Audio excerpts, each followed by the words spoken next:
26 Februarie 2026. Op hierdie dag het die Tydelike Adviesraad van die Suid-Afrikaanse Boerrepublieke namens die lewende boervolk gesamentlik verenig onder die Suid-Afrikaanse boervolk hul amptelike submissie aan die United Nations Permanent Forum on Indigenous Issues ingedien ter statuskorreksie van die boervolk as inheemse volk. Hierdie stap, gedoen in vrede en onder leiding van die Almagtige Hemelse Vader, is 'n kennisgewing vir die herstel van rekord aan die Verenigde Nasies deur die Suid-Afrikaanse Boerrepublieke dat die boervolk 'n inheemse en afgesonderde volk is ingevolge United Nations Declaration on the Rights of Indigenous Peoples, UNDRIP 2007. Die submissie is ook vir kennisname aan internasionale waarnemers, RSA-regering en aan ander lande vir erkenning en ondersteuning gestuur.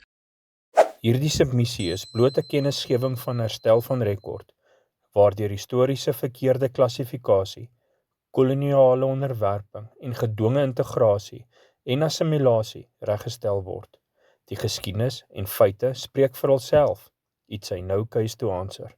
Hierdie stap, gedoen in vrede en onder leiding van die Almagtige Hemelse Vader, is 'n kennisgewing vir die herstel van rekord aan die Verenigde Nasies deur die Suid-Afrikaanse Boerrepublieke dat die boervolk 'n inheemse en afgesonderde volk is ingevolge United Nations Declaration on the Rights of Indigenous Peoples, UNDRIP 2007. Die submissie is ook vir kennisname aan internasionale waarnemers, RSA-regering en aan ander lande vir erkenning en ondersteuning gestuur.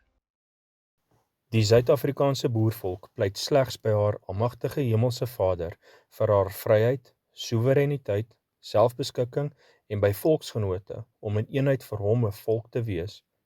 Die boervolk se bestaansreg is haar vertroue in haar Almagtige Hemelse Vader en op 26 Februarie 2026 is die wêreld hiervan in kennis gestel.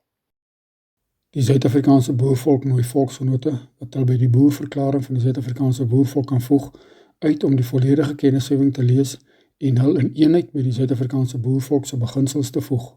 Die Suid-Afrikaanse Boerrepublieke verwelkom alle volksgenote wat die Almagtige Hemelse Vader as die enigste en hoogste gesag aanvaar en wil bydra tot die boervolk se vryheid en reg. Besoek gerus ons webwerf vir volledige kennisgewing aan die Verenigde Nasies onder dokumentasie of kontak ons per e-pos vir enige verdere inligting. U sal ook hier die boerverklaring van die Suid-Afrikaanse boervolk vind, as ook deklarasie van onafhanklikheid.